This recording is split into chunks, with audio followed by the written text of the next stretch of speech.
क्या वाकई नीतीश कुमार का मानसिक संतुलन खराब हो चुका है? क्या वाकई नीतीश कुमार सीएम बनने के लायक हैं ही नहीं? या फिर ये भी कहा जाए कि इससे बेहतर तो यही होगा कि नीतीश कुमार अपनी सीएम कुर्सी को छोड़ दे। देखिए, कहावत कही जाती है कि जब इंसान की उम्र हो जाती है या जब इंसान का बुढ़ापा आ जाता है तो वो बच्चों जैसी हरकतें करने लगता है। वो बात भी ठीक है, लेकिन बुढ़ापा आ जाए और उसके बाद बच्चों से भी गई गुजरी हरकत अगर की जाए, और वो भी कोई आम इंसान नहीं, वो भी एक मौजूदा राज्य का मुख्यमंत्री जिसके ऊपर पार्टी की जिम्मेदारी, राज्य की जिम्मेदारी, तमाम जिम्मेदारी, वो इस तरीके की हरकत करने लगे, तो क्या ये बताता है कि वाकई ऐसे मुख्यमंत्री को इस्तीफा दे देना ही चाहिए और इस्तीफा दे दे तो ही बेहतर होगा। दरअसल बिहार के मुख्यमंत्री नीतीश कुमार अपने अतरंगी अंदाज के लिए जाने जाते हैं। बिहार के मुख्यमंत्री नीतीश कुमार के लगातार जो वीडियोस वायरल हुए हैं, वो वायरल वीडियो इस साफ तौर पर बताते हैं कि वाकई नीतीश का जो दिमागी संतुलन है वो खराब हो चुका है। लेकिन हाल ही में नीतीश कुमार का एक और वीडियो वायरल हो गया। ये पूरी कहानी क्या है, इस पर मैं अपने दर्शकों को थोड़ा विस्तार से बताऊंगा और साथ ही ये भी बताऊंगा कि क्या जो नीतीश कुमार को लेकर कहा जा रहा है और जो बीजेपी प्लान बना रही है कि एनडीए की सरकार बने तो बीजेपी का सीएम ही हो, क्या वाकई ये ठीक ही है? क्योंकि जो नीतीश कुमार ने हरकत की है, ये हरकत बताता है कि नीतीश कुमार क्या वाकई सठियाए हुए मुख्यमंत्री बन गए हैं, या सीधे तौर पर यह कहा जाए कि जो नीतीश कुमार हैं वो सोचने और समझने की शक्ति को भी खो चुके हैं। दरअसल अपने दर्शकों को यहाँ पर हम बता देते हैं कि जो एनबीटी है, एनबीटी ने उसने एक हेडलाइन छापी है, अरे ये क्या, बिहार के सीएम नीतीश ने आईएएस अधिकारी के माथे पर रख दिया गमला। बिहार में अक्सर देखा जाता है कि सरकारी कार्यक्रम में स्वागत के लिए गुलदस्ता की जगह गमला दिया जाता है। ये एक पुरानी परंपरा है, लेकिन सीएम नीतीश कुमार की गमला वापस करने की इस घटना ने लोगों का ध्यान खींचा। सोमवार को पटना के ललित नारायण मिश्र संस्थान में एक कार्यक्रम आयोजित किया गया था। मुख्यमंत्री नीतीश कुमार इस कार्यक्रम में शामिल होने पहुंचे थे। जब डॉक्टर एस सिद्धार्थ ने उन्हें गमला भेंट किया तो नीतीश कुमार ने तुरंत उस गमले को वापस उनके सर पर रख दिया। इस घटना से वहां मौजूद लोग थोड़े हैरान भी हो गए। चलिए ये वीडियो अपने दर्शकों को दिखाते हैं कि किस तरीके से दिन ब दिन नीतीश कुमार का दिमागी संतुलन तो खराब होता ही जा रहा है और ऐसा भी लग रहा है कि वाकई नीतीश सीएम कुर्सी के लायक है ही नहीं। जरा ये वीडियो देखिए। डॉक्टर एस सिद्धार्थ साहब स्वागत कर रही है, जोरदार ताली है। स्वागत आप सबकी ओर से है, बहुत बहुत स्वागत, बहुत बहुत अभिनंदन। साथी बहुत ये वीडियो आपने देखा, इससे एक बात तो साफ है कि नीतीश को इस्तीफा ही नहीं बल्कि नीतीश को राजनीति से संन्यास भी लेना चाहिए, क्योंकि ऐसे मुख्यमंत्रियों की जगह शायद हमारे देश में या हमारे राज्य में तो नहीं है।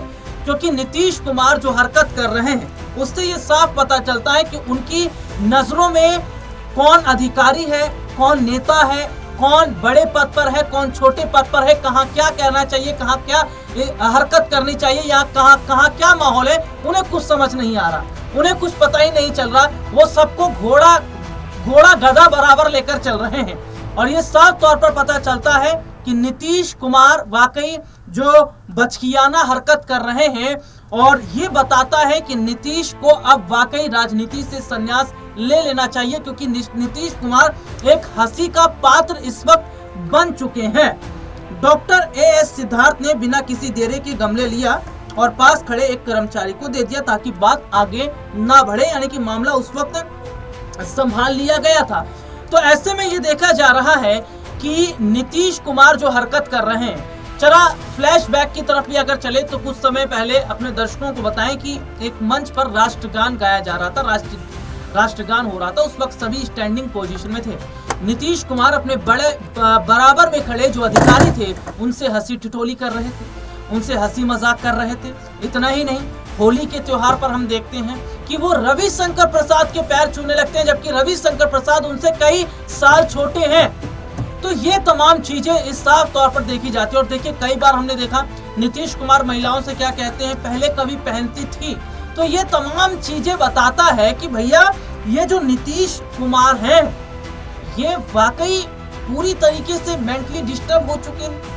और जो बार बार ये कहा भी जा रहा है विपक्ष की तरफ से कि उन्हें राजनीति से संन्यास ले लेना चाहिए, वो राजनीति के काबिल नहीं है। तो आखिरकार क्या बड़ी वजह है कि नीतीश कुमार का जो मानसिक संतुलन है वो खराब हो गया है? क्या नीतीश कुमार को डॉक्टरों से कंसल्ट करना चाहिए? क्या उन्हें मेंटली तौर पर अपना इलाज कराना चाहिए? क्या उन्हें दिमागी डॉक्टर से सलाह लेनी चाहिए? ये तमाम ऐसे सवाल हैं जो खड़े होते नजर आ रहे हैं। देखिए सबसे बड़ी बात क्या है कि अगर यहाँ पर पॉलिटिकल प्रेशर की बात करते हैं तो हर किसी के पास पॉलिटिकल प्रेशर है। जिसकी अपनी पार्टी है उस पर प्रेशर रहता है चुनाव जीतने का, सीट को लेकर, विधायक को कैसे विधायक जीते जाएं, कैसे काम किया जाए, सब पर पॉलिटिकल प्रेशर रहता है। लेकिन इतना तो नहीं हो जाता कि भैया वो कुछ भी उलझुल हरकत करने लगे, क्योंकि जो स्थिति इस वक्त देखी जा रही है वो तो ये साफ तौर पर पता चल रहा है कि नीतीश कुमार पर जो पॉलिटिकल प्रेशर पड़ रहा है या नीतीश कुमार जो अपना दिमागी संतुलन खो बैठे हैं, क्या ये वक्त है कि इस्तीफा देने का, सीएम कुर्सी छोड़ने का, अपने बेटे निशांत को जेडीयू की कमान सौंपने का?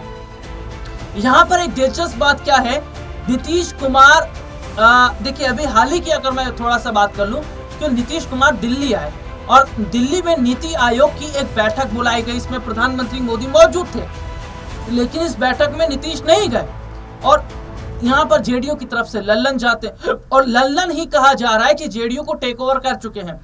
जितना बड़ा काम करना है वे सब लल्लन कर रहे हैं। पार्टी को लेकर कोई बयान देना है लल्लन दे रहे हैं, पार्टी को लेकर कोई कदम उठाना है, स्टैंड उठाना तो लल्लन कर रहे हैं। तो यहाँ पर सीधे तौर पर यह देखा जा रहा है कि क्या वाकई नीतीश कुमार की पार्टी भी अब खतरे में है? क्या नीतीश कुमार की पार्टी जेडीयू अब डूबने के कगार पर है?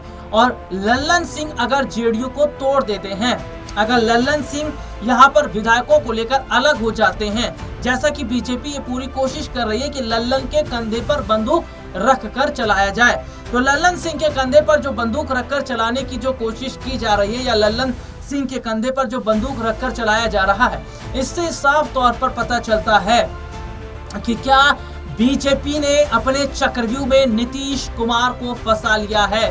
बिहार के मुख्यमंत्री नीतीश कुमार क्या अब चाहकर भी एनडीए का साथ नहीं छोड़ सकते, क्योंकि जिस तरीके से उनका स्टेटमेंट भी आता है कि 2 बार गलती कर चुके हैं, तीसरी बार गलती नहीं करेंगे। और यहाँ पर यह भी देखा जा रहा है कि जिस तरीके से नीतीश कुमार ने अपने ही पैरों पर कुल्हाड़ी मारी, उन्होंने वक्फ बिल का समर्थन किया, मुसलमान वोट बैंक उनसे छटक गए।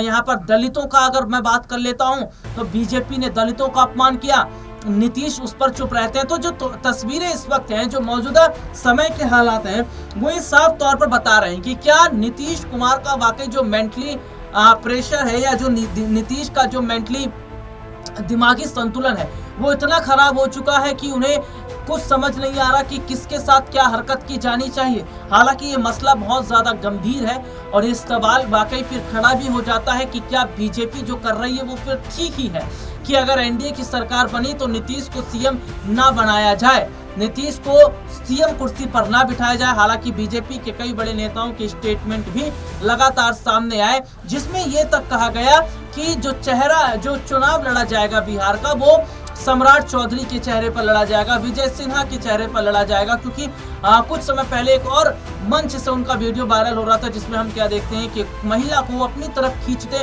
नजर आते हैं, जबकि सम्राट चौधरी उनके बगल में मौजूद थे। उन्होंने कहा कि ऐसा मत कीजिए, ये ठीक नहीं है, ये पब्लिकली। लेकिन हम क्या देखते हैं कि सम्राट चौधरी का हाथ वो झटकते हैं और उस महिला को अपनी तरफ खींचते हैं, उसके कंधे पर थोड़ा हाथ रखने की कोशिश करते हैं। ये तमाम चीजें कहीं ना कहीं बताती है कि महिलाओं के साथ जो बदसलूकी खुले मंच पर नीतीश कर रहे हैं और दूसरी तरफ हम देख रहे हैं कि ऊट पटांग जो हरकत वे कर रहे हैं ये तमाम चीजें कहीं ना कहीं बताती हैं कि वो वक्त अब आ ही गया है क्या नीतीश को राजनीति से संन्यास लेने का, और क्या वाकई अब नीतीश को इलाज करवाने की सबसे ज्यादा जरूरत भी है।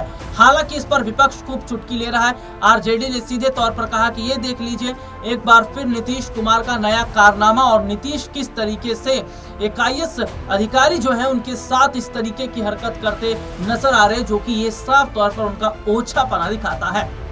आज के लिए इतना ही, आपसे फिर दोबारा मुलाकात होगी, तब तक के लिए इजाजत दीजिए। नमस्कार।